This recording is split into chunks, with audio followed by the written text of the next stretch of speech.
Bonjour à tous, bienvenue dans Point de vue. De quoi avons-nous choisi de parler aujourd'hui? Eh bien de ce G7 qui commence demain au Canada. Un G7 qui s'annonce périlleux avec des relations entre Donald Trump et ses collègues européens qui se sont largement tendues ces dernières semaines. L'heure n'est plus vraiment aux démonstrations d'amitié comme nous le verrons. Autre sujet, celui de ces députés complètement débordés. Nous débattrons de leur temps de travail, réel ou supposé, mais aussi des dérives ou pas au Parlement, des amendements par centaines, des séances interminables. Est-ce vraiment un plus pour la démocratie? Notre troisième thème, c'est celui qui agite le parti Les Républicains en ce moment. Le slogan pour que la France reste la France, qui doit ponctuer la campagne menée ce week-end par le parti de Laurent Wauquiez, ne plaît pas à tout le monde en interne et c'est un euphémisme. Enfin, chers internautes, vous avez certainement un avis sur le sujet. Doit-on légiférer sur les fake news? C'est ce que fait l'Assemblée nationale depuis aujourd'hui. Ce texte est-il le bienvenu? Est-ce une loi de circonstance, voire une loi liberticide? Bonjour à tous les quatre. Bonjour Carole Barjon. Merci d'être avec nous. Vous êtes chef du service politique de l'Obs. Vous vous êtes aussi intéressé à l'école, à l'éducation nationale dans « Mais qui sont les assassins de l'école ?» C'est votre livre paru chez Robert Laffont en 2016.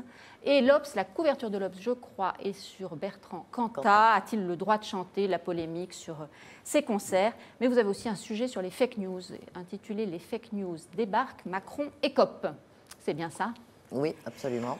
Bonjour Alexandre Malafaille. Bonjour. Merci aussi de nous avoir rejoints. Vous présidez le think tank Sinopia. Vous êtes aussi cofondateur de l'Observatoire citoyen du renouveau démocratique. Chez Sinopia, vous avez publié un manifeste pour notre droit à être bien gouverné qui s'intitulait « Reprenons le pouvoir ». C'était en 2014. Absolument. Bonjour Olivier Duhamel. Bonjour. Merci aussi. Vous nous faites le plaisir de nous retrouver presque tous les jeudis. Vous êtes juriste, politologue. Vous présidez la Fondation nationale des sciences politiques et vous êtes un spécialiste des relations entre médias et politique. C'est l'objet de votre émission Mediapolis, tous les samedis matins sur Europe 1 à 10h et c'est toujours passionnant. Et alors, vous nous avez préparé un spécial dédicace. Vous avez présidé le jury de Sciences Po avec le Figaro. Sciences Po de la photographie politique. Le prix Sciences Po, on va le voir, j'espère, à l'écran, le prix Sciences Po de la photo politique, hein, c'est ça? C'est ça. Qui vient d'être décerné. Qui va l'être tout à l'heure. Juste en sortant d'ici, j'y vais. Mais alors, on a déjà les résultats dans le Figaro Magazine. Le Figaro Magazine est partenaire. Mais alors, est-ce qu'on peut... mais le Figaro Magazine ne sort que demain matin. Est-ce qu'on peut spoiler les résultats? J'espère que les lauréats ne regardent pas. Et... Bon, alors qu'est-ce qu'on fait? Un tout petit peu, très vite. On dit juste que le premier prix est attribué à une photo faite par Colline Renaud. C'était lors de cette interview d'Emmanuel Macron avec le journaliste de TF1, Jean-Pierre Pernaut. On voit une dame qui regarde, une retraitée, qui regarde l'écran où apparaît Emmanuel Macron. Et puis les deux autres, on va dire à nos internautes de regarder le Figaro Magazine demain ou de regarder le site. Ça sera sans doute sur le site très vite. Voilà. Écoutez, merci Alexis aussi Brézé de nous avoir rejoint, directeur des rédactions du Figaro. Bonsoir Marie-Mélie. On va parler donc de ce G7. Alors la Malbaie, c'est le nom de la localité qui l'accueille au Québec. Est-ce que ça restera le nom d'un clash entre grandes puissances occidentales? Les sujets en tout cas de fâcherie ne manquent pas. Les barrières douanières mises par les États-Unis, les sanctions contre l'Iran. Alors avant même le début du sommet de demain, on parle d'un clan des six contre Donald Trump, mais pas sûr que ce front anti-Trump soit si uni que cela, on va en parler. D'abord, je vous propose d'écouter Emmanuel Macron, il a donné une conférence de presse tout à l'heure, ça s'est terminé il y a 1 heure, avec le Premier ministre canadien Justin Trudeau, et on va le voir, il est assermenté contre la tentative d'hégémonie américaine. L'hégémonie, c'est la loi du plus fort. L'hégémonie, c'est la fin de la règle de droit. L'hégémonie, c'est la fin des garanties qu'on peut donner à nos concitoyens, qu'on les protège selon des valeurs que nous avons défendues et fait passer dans ces textes. Et donc, peut-être que ça est égal au président américain aujourd'hui d'être isolé, mais nous, ça nous est aussi égal d'être à 6, si besoin était, parce que ces 6-là représentent des valeurs, représentent un marché économique qui a cette force de l'histoire et qui surtout représente une vraie force au niveau international aujourd'hui. Et quant à la chancelière allemande, Angela Merkel, hier, elle répondait aux questions du Bundestag, enfin au Bundestag, et elle était aussi assez ferme avant ce G7. On l'écoute. Weiß, dass es dort schwierige Diskussionen geben wird, denn grundsätzlich werden bei den G7-Gipfeln ja Themen wie Weltwirtschaft, Handel, Klimaschutz, Entwicklungs- und Außenpolitik diskutiert. Alors, est-ce que finalement, Emmanuel Macron, Olivier Duhamel, n'a pas raison quand il dit on ne peut pas faire la guerre côte à côte, ce n'est pas un extrait qu'on a passé, mais c'est ce qu'il a dit, on ne peut pas faire la guerre côte à côte avec les Américains en Syrie, en Irak, au Sahel, et se faire une guerre commerciale? On ne peut pas, sauf qu'on peut, parce que c'est ce qui est en train de se passer. Donc on ne peut pas, on ne devrait pas, il n'est pas normal d'eux, mais on ne peut pas, c'est assez surprenant. Peut-être que c'est... Au fil des années, ces G7 servent de moins en moins, il faut bien le dire. Il n'en sort pas grand-chose, des communiqués de plus en plus oiseux. Alors il n'est pas exclu paradoxalement que celui-ci serve un peu plus que les autres, s'il permet justement aux CIS de faire vraiment front contre les États-Unis. Je dis un peu plus, parce que de toute façon, l'hégémonie américaine, elle se perpétue. Les sanctions américaines, d'abord les taxations américaines, elles seront appliquées. Les sanctions américaines contre ceux qui continueraient à faire des affaires avec l'Iran, elles seront appliquées. Les grandes entreprises, du coup, vont quitter l'Iran. Et donc, c'est quand même relativement limité comme conséquence. Mais si au moins, sur la position de principe et dans le cas dont on parle des taxations, d'éventuelles mesures de rétorsion bien ciblées, etc., on se met d'accord, c'est déjà quelque chose. Un G7 utile, Alexandre Malafaille? Il faut voir d'où on vient. On avait un G8, on a viré les Russes, donc c'est quand même pas une très bonne chose parce que sur le plan du dialogue international, sur les grandes questions, c'est dommage de ne pas parler avec les Russes. Maintenant, on parle d'un G7, G6 plus 1. On sait qu'il y a de toute façon un G2 qui fonctionne essentiellement parce que quand même globalement, les grands axes géopolitiques sont entre la Chine et les États-Unis. C'est vrai qu'on peut se poser la question de à quoi tout ça sert. Bon, après, on peut regretter que l'Europe soit pas mieux représentée parce que finalement, comme nous, quelque part, nous, la France tout seul, on a un peu de mal à faire cavalier seul. Donc c'est vrai que moi, j'attends avec beaucoup de curiosité ce qui va sortir de ce sommet. Si on se replace du point de vue de ce que fait l'Europe en termes de poids politique par rapport aux États-Unis, on peut sourire. Quand on voit l'exemple très précis des sanctions qu'ont pris le Canada de M. Trudeau, je crois 11 milliards de dollars de sanctions en rétorsion contre les Américains. Nous, on en est à 3 milliards et on a simplement 20 fois plus d'habitants, donc c'est très relatif. Donc oui, je suis un peu inquiet. Je pense qu'effectivement, ce type de sommets ont moins d'intérêt que ce qu'ils avaient et il faudrait retrouver effectivement un cadre de multilatéralisme efficace, ce qui est pour l'instant plus du tout le cas. Cela dit, ça fait le jeu de Trump, qui est capable de défendre le fait qu'il y a des alliances militaires et puis il y a le business et tout ça est séquencé. Le côté seul contre tous, justement, ça le renforce. Oui, c'est ce que j'allais dire. Ça peut absolument servir la posture qu'il a depuis le début. Seul contre tous, ça plaît à une partie des Américains et de son peuple. Donc, c'est pas forcément mauvais pour lui. Simplement, il peut y avoir un clash. Enfin, je sais pas, moi j'ai trouvé qu'Angela Merkel, le discours d'Angela Merkel était clairement d'habitude. Ce genre de réunion a pour vocation d'aboutir à un communiqué commun. Et là, il peut ne pas y avoir de communiqué commun. Merkel y a quand même été beaucoup plus doucement que Macron. Là, et sphérique, ça va être difficile. Et les sujets sont, et puis elle prend sa fiche et elle lit les sujets. Moi, je suis absolument d'accord. Je pense que ça ne peut pas aller très loin non plus. Bon, peut-être qu'on ne signera pas de communiqué avec Donald Trump. Peut-être que sur certains points, on signera un communiqué à 7 et sur d'autres points, un communiqué à 6. Oui. Je ne pense pas que ça fasse trembler Donald Trump, ni que ça révolutionne les États-Unis d'Amérique, qu'il n'y ait pas de communiqué. Donc, bon, c'est très bien, il faut le faire. Inutile ce G7 pour finir sur ce point-là, tous les pays ont râlé contre cette affaire de sanctions commerciales. Trump ne peut pas bouger d'un iota. On découvre aujourd'hui qu'il y a une tentation d'hégémonie américaine. Mais enfin, quand Macron y était, c'était il y a combien de temps? C'était il y a 3 semaines, un mois. C'était déjà la même chose. Il n'a pas réussi à le faire bouger. Tous les États n'ont pas essayé de le faire bouger. La réalité, c'est qu'on ne fait pas bouger le président des États-Unis s'il n'a pas envie de bouger. Et par ailleurs, notamment s'agissant de l'Allemagne, moi, je ne crois pas que ça aille très loin, parce que les Allemands, ils ont quand même besoin des Américains. Il y a déjà la brouille avec les Russes. On a chassé les Russes du G8 à cause de l'Ukraine. Merkel est vraiment en bataille avec les Russes. Je ne pense pas du tout qu'elle veut en plus se couper totalement de ce qui est malgré tout le protecteur américain. Donc ça va faire un peu de mousse et ça ne changera rien à rien à la fin. Cette lune de miel, entre guillemets, entre Emmanuel Macron et Donald Trump, à laquelle on avait assisté, ça risque de nuire maintenant au président français, le côté justement à ces images un peu, même si elles ont été peut-être exagérées dans les commentaires. Pas plus que... Enfin, moi, je dirais que ce qui lui a plutôt nui, c'était après son voyage aux États-Unis, où il y avait force et fusion avec le président américain et où, une semaine après, il dénonce l'accord avec Trump. Le président américain dénonce l'accord Avec l'Iran. C'est là où on s'est dit que probablement Emmanuel Macron s'était fait un peu avoir ou avait été un peu naïf, même s'il fallait probablement qu'il fasse les gestes nécessaires. Mais moi, je pense que les interrogations, elles ont eu lieu à ce moment-là, pas tellement maintenant. Naïf, Emmanuel Macron ?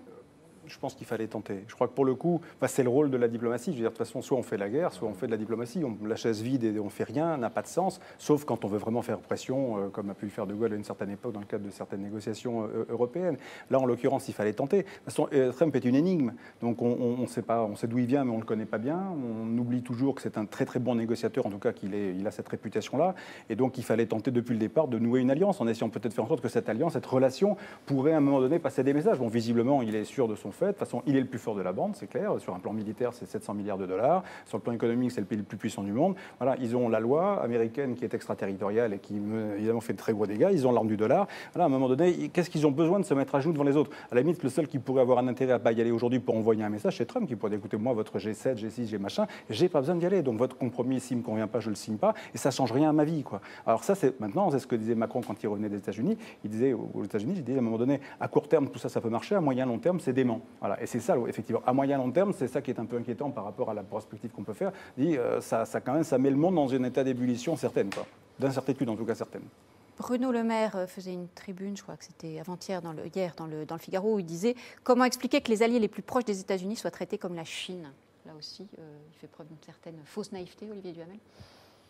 Non, l'argument est valable, c'est-à-dire que pourquoi est-ce que les États-Unis n'ont tenu aucun compte du fait que l'Europe était leur allié naturel pour prendre des sanctions qui, en l'espèce, je parle des taxations là, sur l'acier et l'aluminium, représentent des choses qui ne sont pas des enjeux décisifs. Donc la critique, elle vaut, quoi. Elle vaut. Il prend plus de gants avec la Chine qu'avec l'Europe parce que le rapport de force est plus puissant du côté de la Chine, mais il ne tient aucun compte du fait que l'Europe est l'allié traditionnel des États-Unis. Mais Obama avait déjà un petit peu engagé ça. Mais Trump, il fait bouger la Chine, hein, parce que la Chine elle vient de proposer 70 milliards d'importations supplémentaires aux Américains pour qu'ils n'appliquent pas les sanctions. Donc lui, il peut dire à ses électeurs, vous voyez, quand je menace, quand je fais des tarifs, etc., les Chinois, ils vont déjà nous acheter... Enfin, ils proposent... C'est vraiment le gars qui est dans la négociation, donc il tape très fort et puis il voit ce qui se passe. L'art du deal. Mais nous, on n'a pas les mêmes armes en face. Cela dit, il y est allé. Hein. On avait fait, à un moment, on avait dit qu'il était question qu'il n'y aille pas et qu'il envoie son vice-président. Il y va quand même. Donc c'est un petit zeste de G7 qui reste encore. Quelques réactions de nos internautes. Jean sur le Figaro.fr, Trump est le roi de la négociation. On y revient, il connaît son affaire. Trudeau, Merkel, Macron et les autres ne font pas le poids devant lui. Amir, toujours sur le Figaro.fr, il est très dangereux de laisser les Américains dicter nos politiques étrangères et avec qui on peut faire des affaires ou pas. Et Thomas qui s'interroge, quelle est l'utilité du G7 par rapport au G20 ? Quel est l'intérêt réel de ce G7 ? On s'est posé la question, je ne sais pas si vous voulez répondre un peu plus sur ce point. En tout cas, sur la question Twitter qu'on vous posez sur Twitter, vous êtes 71% à estimer que oui, ça prend le visage d'un G6 contre Trump. Un dernier commentaire sur cette... On en reparlera la semaine prochaine, quand ça aura lieu. Comment est-ce qu'un type qui est un quart fou, un demi, voire plus pitre, va peut-être absolument réussir. C'est-à-dire que les qualités en politique ne sont pas celles que l'on loue d'habitude dans les autres univers. Et jusqu'à présent, il n'est pas exclu qu'il soit en train de réussir un tournant historique avec la Corée du Nord. Il n'est pas exclu qu'il ait une réussite économique à l'intérieur. Il n'est pas exclu que, compte tenu de tout ça, il se fasse réélire facilement. C'est trop tôt pour le dire, mais c'est possible. Et néanmoins, c'est un cinglé qui tweete qu'il a le droit de se gracier lui-même, qui continue à nous prouver qu'il est un quart fou et trois quarts pitre. Mais il va peut-être néanmoins réussir. Alexis, oui. vous ne pouvez que... Je ris parce que je suis d'accord. Moi, je nuancerai un peu. Ça vous fait moins rire. Oui, ça me fait moins rire. Disons en tout cas, je pense qu'il y a une manière de présenter les victoires aussi qu'il faut prendre avec beaucoup de prudence. Par exemple, sur le cas de la Corée du Nord, je ne sais pas si c'est une victoire de Trump ou une victoire de Kim. Moi, je ne serais pas loin de penser que c'est finalement une victoire du Nord-Coréen, parce qu'au bout du compte, il est réhabilité sur un plan international, il abandonne sa bombe, mais globalement, il s'en fiche. Et l'objectif initial de Trump, qui consistait à renverser le régime de Corée du Nord... peut-être pas tant quand même. Non, du Sud, il s'en fiche n'empêche pas. Tout le monde savait que le pouvoir, enfin, objectivement, personne n'avait de doute sur l'incapacité de la Corée à bombarder de manière avec une arme nucléaire. C'était un moyen de négociation. Moi, je suis convaincu que ça, c'est un moyen de négociation. Non, mais que ça les inquiète, c'est sûr. Et c'est évident, on serait à leur place, on serait des fusées. Donc, normalement, là, on arrive bien à mettre l'un sur l'autre. D'abord, c'est pas si facile que ça. Et deux, ils savaient très bien qu'en retour, ce serait compliqué à gérer. Je pense que c'était plus un moyen de négocier, comme c'est dans d'autres cas, dans d'autres pays, effectivement, un vrai moyen de pression. Et que ce moyen de pression lui a permis, effectivement, en le mettant sur la table et en y renonçant, sous la pression de Pékin, parce que n'oubliez pas qu'à chaque fois qu'il a fait un pas de côté, il était allé à Pékin juste avant. Et à partir de là, effectivement, il a obtenu cette espèce de réhabilitation. Et je ne suis pas sûr que ce soit une grande victoire pour Trump qui rêvait de faire tomber le régime.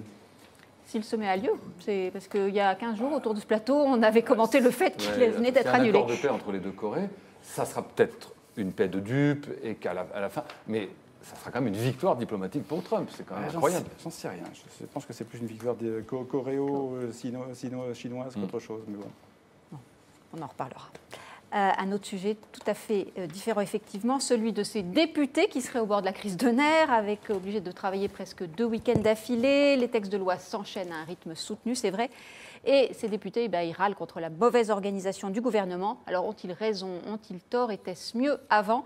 Je vous propose d'abord d'écouter le communiste André Chassaigne, qui n'est pas vraiment un nouveau venu à l'Assemblée. Il parle de ce rythme infernal et qui porte, selon lui, finalement, atteinte aux droits du Parlement. On l'écoute, il était l'invité hier du talk sur le Figaro. On a 3 textes de loi très importants. Lesquels ? Il y a le texte de loi qui vient de passer sur l'agriculture. Ouais. Il y a le texte de loi en cours de discussion sur le logement, la loi Elan. Ouais. Et il y a, la semaine prochaine, le texte sur la formation professionnelle. C'est des textes extrêmement importants. Et on nous impose un rythme pour aller vite. Mais il faut réformer la France, qui ne s'est pas réformée, certains disent, depuis 20 ans. Je suis d'accord, mais qui porte un coup à notre possibilité, par exemple, d'intervenir en séance avec un temps programmé, de défendre nos amendements. C'est plus une question de l'expression des députés, de droit parlementaire, qu'une question de volume de travail. Alexis, on a publié cette page hier sur ce temps de travail.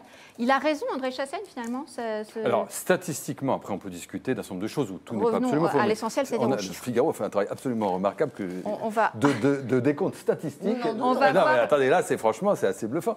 De décompte statistique des heures de travail, voilà, c'est là, des députés. Alors, il y a 2 mesures. Il y a la mesure en nombre de séances. Parce que là, ça, c'est le tableau des heures. Il y a d'abord la mesure en nombre de séances. On se rend compte qu'en nombre de séances, il y a 4% de plus que la période 2012-2013, que sous 4% de plus que sous Hollande, c'est pas. Mais en nombre d'heures travaillées, entre guillemets, c'est moins.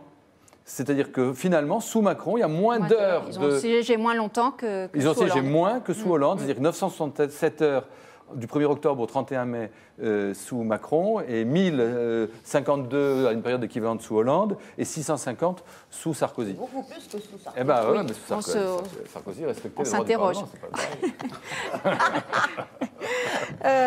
Effectivement. Une chose est sûre, c'est que je pense que de toute façon, ce genre de truc, les gens, ça les fait hurler de rire. Enfin bon, c'est-à-dire que les députés travaillent trop. Dans le meilleur des cas. Dans le meilleur des cas. Parce que ce soit vrai ou faux. Et d'ailleurs, j'admire beaucoup la précision du travail du Figaro. Et vraiment, c'est dans ces moments-là qu'on aime lire ce journal, je tiens à le dire. Mais pour les Français, entendre des députés se plaindre de trop travailler, ou le président de l'Assemblée nationale, que les députés travailleraient trop, mais par les temps qui courent, en Italie et ailleurs, les députés vont se plaindre de trop travailler, alors qu'il y a une telle rupture entre les Français de base et leurs représentants. Mais c'est ne rien comprendre au monde dans lequel on vit et au moment dans lequel ils se trouvent. Vous rejoignez totalement l'éditorial de Guillaume Tabar, qui ce matin dans le Figaro disait « C'est une affaire à régler entre les personnes concernées, on va le voir. L'étaler en place publique ne pourra que remonter un peu plus l'opinion contre les élus. » Je n'avais pas lu Guillaume Tabar ce matin, pardon, sinon je ne l'aurais pas. Tous les matins. Sinon je ne l'aurais pas plagié. Alors, cela étant, il y a aussi un côté organisation. Les députés disent oui, mais c'est mal fichu, l'ordre du. Week-end de suite. Oui. Bon, alors c'est désagréable. Non, mais c'est pas le bout du monde non plus. Et est-ce que c'est pas un peu la faute du gouvernement et sa volonté finalement de traiter les parlementaires comme quantité négligeable? Le gros du travail, il se fait quand même en commission. C'est-à-dire que ce qu'il faudrait regarder et éventuellement critiquer, c'est comment ça s'est passé en commission. C'est là où on examine dans le plus grand détail les textes. Et je signale que maintenant, à la différence de ce qui se passait avant 2008, quand ça vient à l'Assemblée, on ne vote pas sur le projet du gouvernement, on vote sur le texte tel qu'il sort de la commission. Donc c'est vraiment là le travail fondamental. Après, c'est frustrant pour l'opposition de ne pas avoir assez de temps pour développer ses critiques, mais ce n'est pas la phase décisive du travail parlementaire.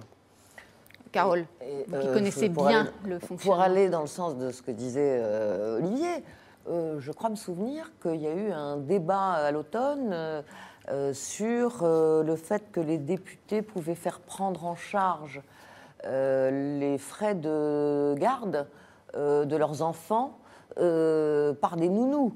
Donc, si vous voulez, tout ça, et ça, c'est des choses comme ça qui avaient été beaucoup relayées, parce que c'est évidemment, sont des choses très concrètes.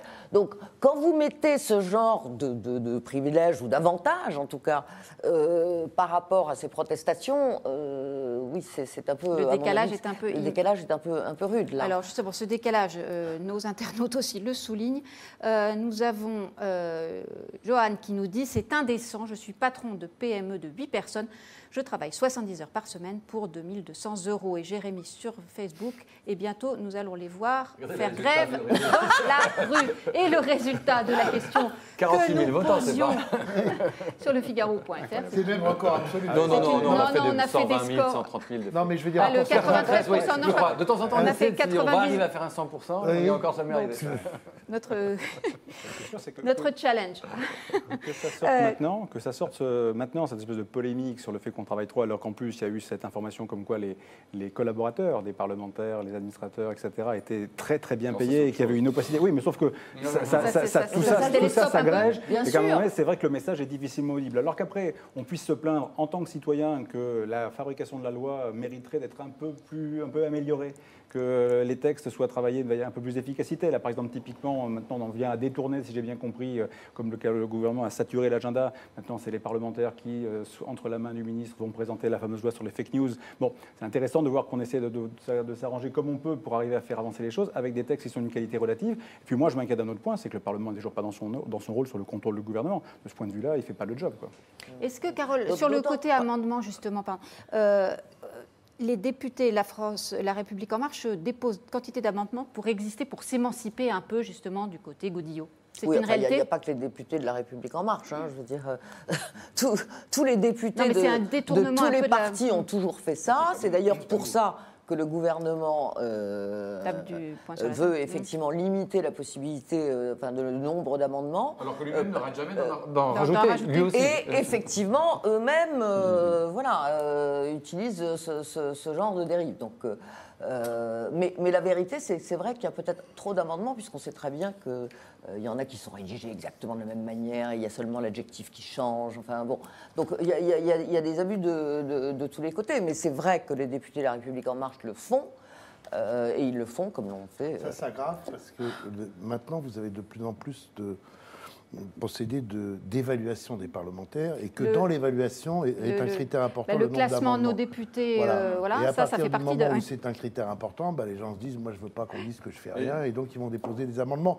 Ce qui prouve que c'est un peu un effet pervers de l'évaluation des députés. L'évaluation qualitative, elle est très difficile, mais l'évaluation quantitative, elle peut avoir des résultats un peu stupides. C'est peut-être aussi un effet pervers, toute cette polémique du non-cumul. Parce que quand on a fait le non-cumul, on a dit mais ils n'auront plus que ça à faire, ils feront ça à fond, ils sont très contents. Bon, et maintenant ils ne font que ça. Et d'ailleurs, je pense qu'ils sont en fait plus assidus, notamment en commission, que les députés d'avant.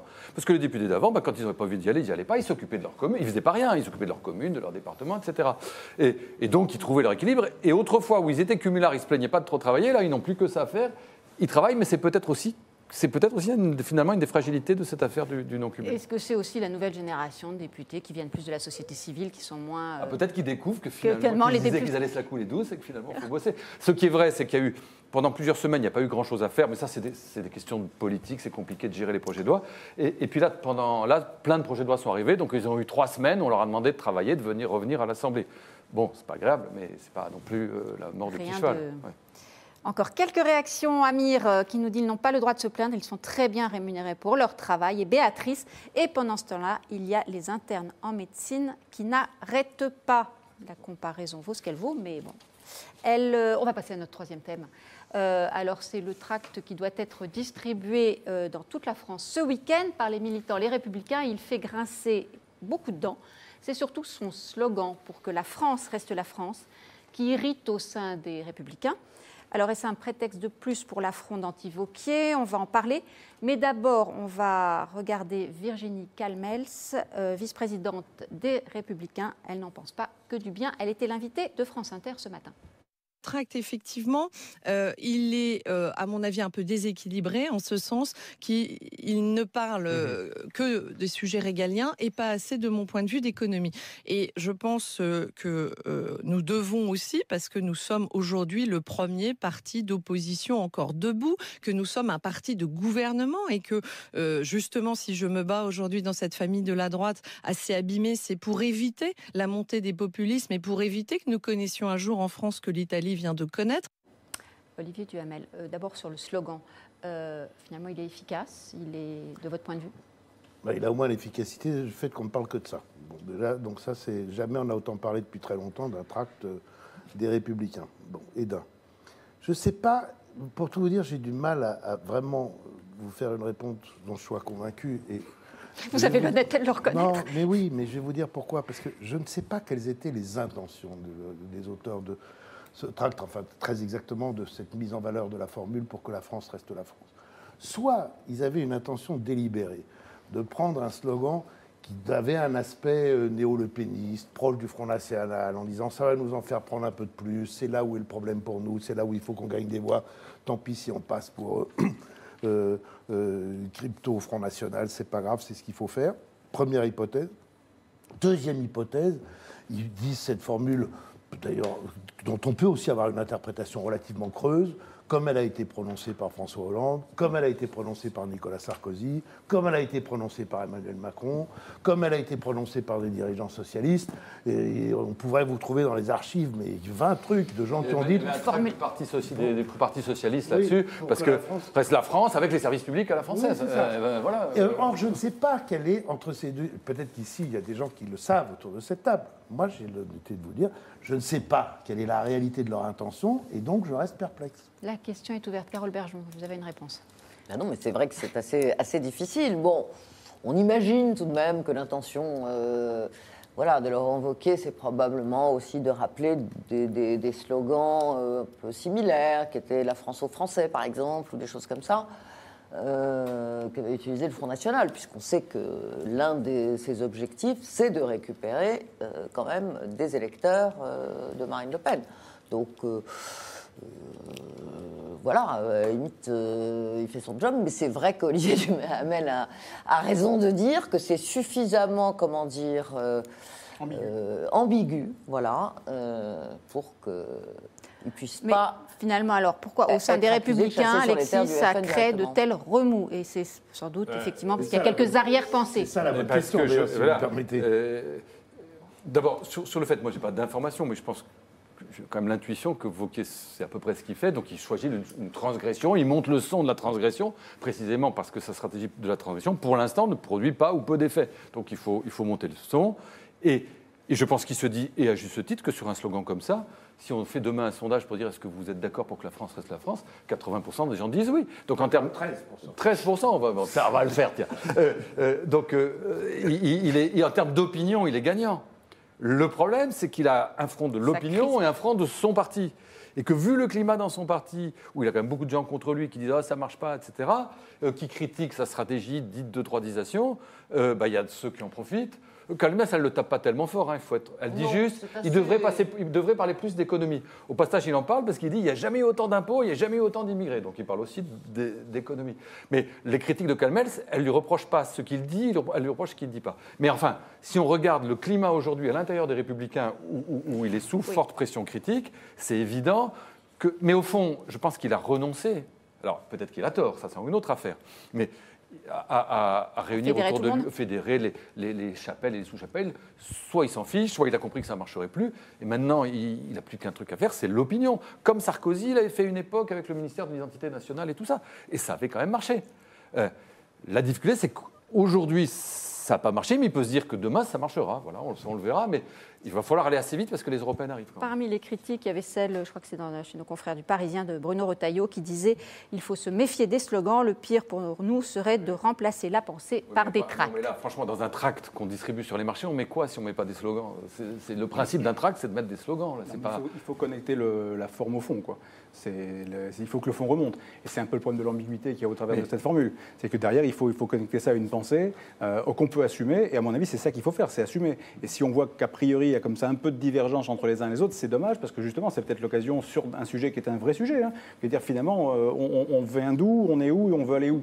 Parce que c'est un problème de trajectoire. Là-dessus, il faut faire, à mon avis, un débat. Et il faut avoir une position politique peut-être plus claire que ce qu'on entend jusque-là. Parce qu'après, on peut être d'accord ou pas, mais en tout cas, le message est quand même relativement signifiant. Derrière, on comprend bien qu'il y a quelque chose qui est en train de nous échapper, qui glisse, et que c'est peut-être sur quelque chose qui nous échappe et qui glisse qu'il faut travailler pour éviter qu'effectivement la France ne change trop. Mais elle change comment? C'est aussi ça qu'il faudrait un peu clarifier. Mais sinon, ça révèle, oui, quand même un problème de fonctionnement au sein des Républicains qui est réel, oui. Alexandre Malafaille, vous me fournissez une transition parce que Lydia Guirous, porte-parole des Républicains, justement, justifiait ainsi, c'était mardi sur la chaîne parlementaire, ce slogan, elle parlait du fond.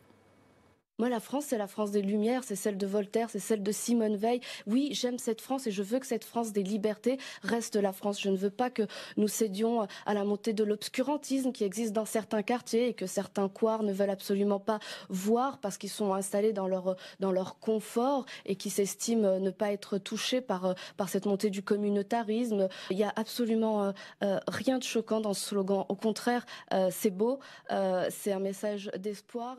Une bonne argumentation, Carole ? En tout cas, je ne peux pas m'empêcher de penser que ce slogan, et ce qu'elle vient de dire, est aussi peut-être une réponse aux propos d'Emmanuel Macron récent lorsque Jean-Louis Borloo présentait son rapport et qu'il a parlé de mâle blanc, ce qui est un vocabulaire quand même qui est beaucoup celui de gens qui sont assez communautaristes d'ailleurs, des indigènes de la République, des gens comme ça qui parlent de racisés, voilà. Et on se dit que dans ce contexte-là, ce slogan répond à ça. Voilà. Sur le fond, je pense que cette préoccupation que la France reste la France, enfin, cette souci de la permanence est au cœur des problématiques françaises, européennes et finalement occidentales. Parce que le Brexit, c'est que l'Angleterre reste l'Angleterre. Et le vote en Italie, c'est que l'Italie reste l'Italie. Et le vote en Allemagne et la montée de l'AfD, c'est que l'Allemagne reste l'Allemagne. Donc il met le doigt sur quelque chose d'absolument juste et qui parle vraiment à l'opinion. Après, la question, c'est quelles sont les réponses qu'il va apporter à ça sur l'immigration, sur l'islam, sur plein de choses. Ceci près, Alexis, que tout le monde ne mettra pas le même sens dans la France. Oui, mais l'angoisse, elle est partout. C'est-à-dire qu'il y a des gens qui diront, pour que la France reste la France, il faut qu'elle reste accueillante, pays des droits de l'homme qui a accueilli des Italiens, des Espagnols, des Portugais, des Polonais, et qui maintenant doit continuer à accueillir des migrants. Et d'autres qui diront, pour que la France reste la France, il faut limiter l'immigration parce que ça fait une diversité excessive, et donc c'est totalement opposé. Donc pour ça que la formule n'est pas comprise de la même façon par tout le monde. Oui, bien sûr qu'il y en a dans les deux camps, mais enfin... La grande masse. C'est ce qui fait la France aussi, qu'on n'ait pas la même conception de la France. Et ce qui lui permet en plus de dire, vous voyez, il n'y a rien de reprochable dans mon slogan. Mais malgré tout, dans l'opinion, l'écho de cette phrase, c'est il y a trop d'immigration, il y a un islam radical ou dangereux qui est en train de nous priver de notre identité ou de la changer ou de la déformer. On ne se reconnaît plus dans le pays où on est. Et ça, c'est une angoisse qui est lié aussi à des problèmes. Entre le trop d'immigration et le trop d'islam, vous avez une virgule, un point-virgule, un point et une majuscule. Non, mais j'ai pas compris dans votre ponctuation, parce qu'à l'écran, il n'y a pas. Vous pouvez mettre la ponctuation que vous voulez. Je pense que tout le monde pense la même chose. Et je pense que si vous pensez qu'il n'y a pas de lien du tout entre l'immigration d'une part et l'islam d'autre part, et entre l'islam et l'islamisme d'autre part, et l'islamisme radical d'autre part, je pense que vous serez personne ne vous croira. Et si vous pensez que comme il y a un lien entre l'immigration et l'islam, entre l'islam et l'islamisme, entre l'islamisme et le terrorisme, donc l'immigration c'est le terrorisme, non. Et ben voilà, mais je n'ai pas dit le donc. Non. Mais le sentiment global de cette chaîne qui va de l'immigration à l'islamisme radical, c'est dans tous les pays d'Europe. Et alors, aux États-Unis, la question de l'immigration se pose moins, enfin, c'est pas la même, mais aussi, c'est-à-dire que cette dépossession des classes populaires, victimes de la mondialisation, des classes moyennes qui sont en train de se paupériser, et cette dépossession culturelle, cette angoisse culturelle, c'est ce que dit Régnier, Et bien ça, c'est partout. Enfin, Christophe Guilluy à l'origine. Guilluy l'a dit d'abord, bien avant.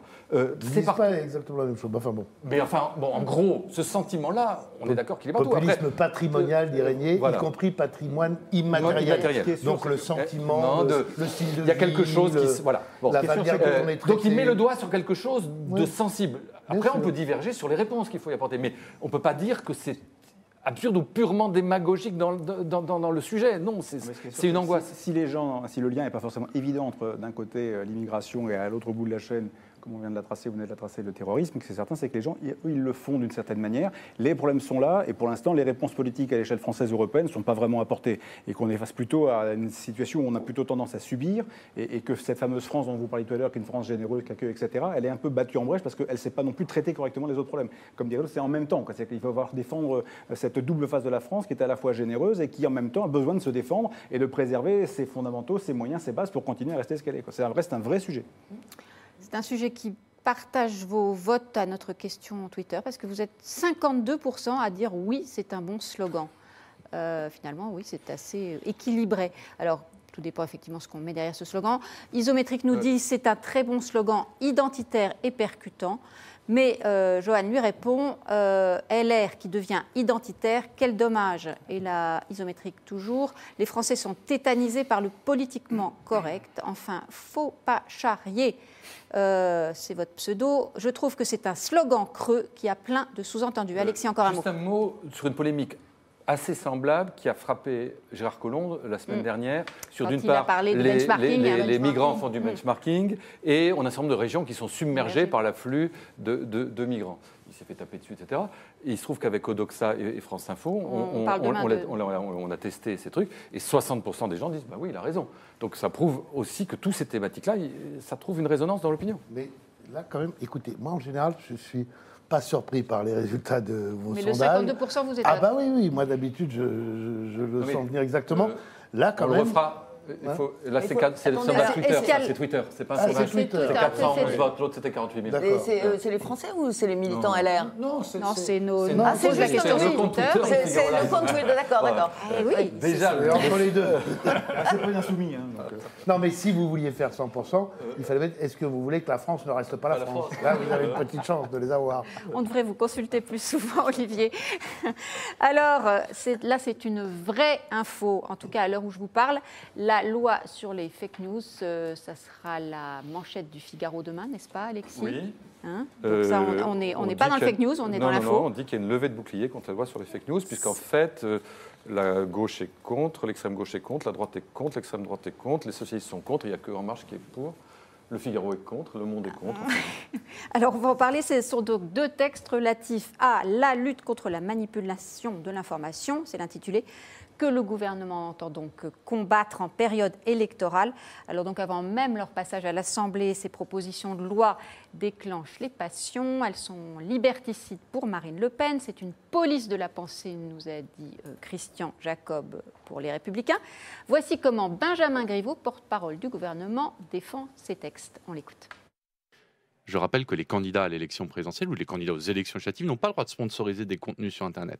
Et donc, on peut avoir des États étrangers, des groupes terroristes, des milliardaires excentriques qui payent des contenus, les sponsorisent pour déverser des tombereaux d'injures sur des candidats, quels qu'ils soient. Je considère qu'il est normal qu'on puisse avoir l'intervention d'un juge. C'est en période électorale, ce sont les quelques semaines qui précèdent le vote. Ça n'assassine en rien la démocratie, c'est au contraire, à mon avis, aussi un meilleur moyen d'exercer la démocratie. Alors, ça n'assassine en rien la démocratie, nous dit Benjamin Griveaux, mais ça provoque une levée de bouclier. Moi, je pense que ça n'assassine pas la démocratie. Je pense qu'elle est inutile, inapplicable et qu'elle passe à côté du vrai sujet. Je pense que cette affaire... prenons quelques exemples. Une loi... Un des reproches qui a été... une des raisons de ces lois contre les fake news, c'est un nombre de calomnies qui ont été diffusées, d'ailleurs, pas forcément par des puissances étrangères, parce que très souvent, les fake news, c'est pour des raisons commerciales qui sont diffusées. C'est des fabriques de fake news qui sont en Macédoine, etc., pour gagner de la pub, pour gagner de l'argent. Enfin, bref. Et il y en a eu notamment contre Macron, notamment l'histoire du compte aux Bahamas, etc. Mais quand bien même on aurait ça en période en campagne électorale, imaginons que le candidat Macron aille voir un juge des référés en disant « on me dit que j'ai un compte aux Bahamas », le juge des référés il a 48 heures pour juger. En 48 heures, il ne peut évidemment pas savoir s'il y a un compte aux Bahamas ou non. Et qu'est-ce qu'il dit ? je ne me prononce pas, je renvoie au fond. Et donc, l'impression que ça donnera, c'est que le juge, finalement, laisse faire et voilà. Donc, je pense... Ou est impuissant. Bon. Et si on prend à l'inverse, sur le plan des principes, cette histoire de définition du fake news, l'allégation ou imputation d'un fait dépourvu d'éléments vérifiables de nature à le rendre vraisemblable, si on applique ça à d'autres choses, par exemple aux révélations de Mediapart sur Cahuzac, bon, quand Mediapart le sort au début, il n'y a pas d'éléments vérifiables de nature à le rendre vraisemblable. Quand d'autres journaux disent que François Mitterrand a la Francisque, qu'il a une fille cachée et qu'il a il est malade, eh ben, il n'y a pas d'éléments vraisemblables ou vérifiables, enfin encore que pour la Francisque, il y en avait. Mais enfin bon, donc moi, cette histoire de dire la vérité me paraît un peu gênante. Il y a des choses qui sont bien, qui consistent notamment à dire que les plateformes doivent... divulguer les gens qui investissent de façon publicitaire, et notamment les États, ça me paraît la moindre des choses. Je pense que le vrai problème, c'est le poids absolument faramineux que les plateformes sont en train de prendre dans nos démocraties, et que ce n'est pas du tout ça qui permettra de les réduire. Texte inutile, Olivier Duhamel. La loi, effectivement, 1881, elle existe déjà, les juristes le disent, mais vous allez me compléter. Hein. Il y a déjà la loi 1881, il y a le code électoral. Je pense que c'est une loi libère stupide. Voilà ce que je pense. Je suis assez d'accord avec Alexis. Je me disais, dans le fond, je reliais ça à votre sujet sur les parlementaires. Je me disais, c'est dommage que Alexis ne soit pas parlementaire et en commission sur ce sujet, parce que c'est exactement ça le travail que devrait faire le parlementaire. Au lieu de se demander quel amendement il va proposer, qui a l'air fin, il devrait se dire, quel est l'impact de cette loi ? Qu'est-ce que va produire comme effet dans la réalité la loi qu'on me demande de voter ? Est-ce qu'elle va permettre d'interdire les choses qu'il faut interdire, et est-ce qu'elle va risquer d'interdire des choses qu'il ne faut pas interdire ? C'est ça, c'est au-delà même du... Vous aviez raison d'évoquer l'importance du travail de contrôle, mais il y a aussi le travail d'évaluation qui n'est pas fait de façon satisfaisante et qui est beaucoup plus important que le cirque de l'intervention publique ou de l'amendement en soi. Et donc, oui, je ne vois pas un juge... Qu'est-ce que ça veut dire ? Quand on émet des conjectures scientifiques, quand on émet des hypothèses sur la dangerosité d'un médicament, même en dehors des sujets politiques, on pourrait allonger la liste comme ça. Au début, on n'a pas d'éléments vérifiables de nature à le rendre vraisemblable. C'est le propre de l'enquête d'aller chercher si... Bon, et donc... Donc la définition vous semble déjà contestable. Des définitions qui n'étaient pas dans la loi. C'est d'ailleurs un amendement qu'ils ont mis en cours de route. Oui. Elle me semble libère stupide. Elle rate sa cible, Alexandre Lafaille, cette... Écoutez, si on écoute Benjamin Griveaux dans cette courte intervention qu'on a entendue, globalement, on peut être que d'accord. Lutter contre des États, des puissances étrangères qui veulent interférer chez nous, on est d'accord. Sur le principe, c'est une bonne idée en soi. Mais je vois franchement, concrètement, pas comment ça va être appliqué. Enfin, c'est comme quand on veut parler du nuage de Tchernobyl, pour dire il ne passera pas. Ou il y a une espèce de... Avec ce monde de l'information et du numérique, il y a aujourd'hui des problèmes qu'il faut traiter, mais avec les bonnes mesures et les bonnes échelles. Alors, il y a peut-être effectivement des choses à faire dans le domaine, par exemple, de l'anonymat sur Internet ou de l'anonymat sur des outils comme Twitter. Parce qu'à un moment donné, ça peut effectivement poser question et ça permettrait peut-être d'aller plus vite. Si on veut aujourd'hui, effectivement, là aussi, régler une certaine nombre de problématiques en utilisant les arsenaux existants, parce qu'en fait, on rajoute des lois tout le temps, parce qu'on aime bien faire des lois en pensant que la loi va tout régler. Effectivement, on a la loi de 81, on a toutes les lois qui permettent effectivement de régler les problématiques de diffamation. Par contre, il faut effectivement donner des moyens aux juges pour aller beaucoup plus vite, peut-être modifier certains arsenaux en matière de sanctions. Absolument. Mais voilà, on avait sans doute assez d'instruments et d'outils pour ne pas être obligé de se faire une loi gagée. Mais là encore, je pense que, juste un petit détail, Alexis, je pense que juste un petit détail, je pense qu'en fait, quelque part, c'est le problème du politique qui, à un moment donné, dit quelque chose et après, il est pris au piège de ce qu'il est. Est-ce qu'Emmanuel Macron n'en faisait pas une affaire personnelle avec... C'est ce que je dis. Mais oui, mais c'est bien le problème. C'est bien le problème. Parce qu'on sait qu'il a très très mal vécu justement toutes les intox pendant sa campagne présidentielle et que c'est depuis ce moment-là qu'il voulait s'en prendre aux fake news. Mais le paradoxe, si vous voulez, c'est qu'Emmanuel Macron préconise le libérer, le protéger et l'efficacité. Surtout, c'est quand même l'un de ses maîtres mots, il dit il faut avoir des résultats et nous on veut être efficace. Et là on voit bien, donc là j'abonde dans le sens de tout ce qui s'est dit autour de cette table, que probablement ça ne sera pas efficace. Donc c'est débile. Mais s'agissant de la loi de 1880, moi qui me paraît une très bonne loi sur la diffamation, l'injure, il y a par ailleurs une autre loi qui punit déjà la propagation de fausses nouvelles, ça existe. Bon. Plus le code électoral. Et de nature à aussi à fausser un scrutin. Donc ça existe tout ça. Oui. Le truc c'est aujourd'hui, oui, mais on ne peut pas les appliquer aux plateformes. Car les plateformes Google, Facebook et tous ces Instagram, etc., Twitter, n'ont pas le statut d'éditeur de presse. Donc ils ne sont pas sujets à ces lois-là. C'est le gars qui, à l'autre bout du monde, met un petit post sur Google, Facebook, Instagram, Twitter, qui lui, mais comme on ne sait pas qui c'est, qu'on n'a aucune chance de le retrouver, c'est mort. Et ce qu'il faudrait pouvoir dire, c'est étendre l'application de ces lois, de dire finalement que les plateformes sont responsables pénalement et civilement, comme le sont les journaux. Ni plus ni moins. Et là, il n'y a pas besoin de dire le vrai et le faux. C'est déjà ce qui est le cas aujourd'hui. Aujourd'hui, les tribunaux ne disent pas ce qui est le vrai et le faux. Simplement, quand le Figaro publie quelque chose dont quelqu'un estime que c'est une diffamation ou une injure, ou si jamais le gouvernement estimait que c'était de nature à mettre en péril la sécurité publique ou entacher la régularité d'un scrutin, le directeur de la publication du Figaro irait devant Marc Feuillet, irait devant le tribunal. Bon, il n'y a qu'à faire la même chose pour le directeur de Facebook ou le directeur France de Facebook, si on ne veut pas toucher un Américain, ou de Twitter et d'Instagram et tout ça. C'est tout. Dans un registre différent, complémentaire, comment vous faites la part des choses entre la fake news et la propagande? Quand par exemple vous avez un chef de l'État qui dit écoutez, on a obtenu une très grande victoire sur les travailleurs détachés. Quand on entend de l'État, c'est relatif, quoi. Quand vous avez un chef d'État américain qui dit contre la Corée du Nord, j'ai gagné. Moi, je maintiens ce que je dis sur la Corée du Nord. C'est un chouïa parce que quand même le texte dit un fait. Et là, c'est pas un fait. Mais la propagande, moi, me pose un vrai problème. Gaspard Koenig, le philosophe ultralibéral, a fait un tweet assez rigolo. Il dit « Et la résurrection du Christ la résurrection du Christ, est-ce que c'est un fait dont on peut prouver ?» Sans parler de la virilité de Marie. Oui, malgré tout, c'est un problème. Quand même, c'est très difficile à prouver. Et ça prend-elle la propagande, mais bon, là, je vais être... Alors, ça vous fait réagir les uns les autres. À notre question Twitter, vous dites à 78% que oui, ça peut mener à des dérives liberticides. Béatrice nous dit, très inquiétante cette loi, il faut déjà appliquer celle qui existe. La démocratie est en danger quand un gouvernement veut décider. La suite, je me dis, décider ce qu'on a le droit de dire ou pas. Antimac sur le Figaro.fr, cette loi risque d'être appliquée exclusivement au bénéfice du pouvoir en place. Et Amir, le terme de fake news peut devenir un puissant outil pour décrédibiliser les vérités. C'est intéressant, c'est que le risque d'abus de pouvoir, il n'est pas chez le gouvernement. C'est pas le gouvernement qui décide, il est chez le juge. Mais il y a une telle méfiance à l'égard du gouvernement, du pouvoir en soi en France, qu'on craint le pouvoir alors que c'est le juge.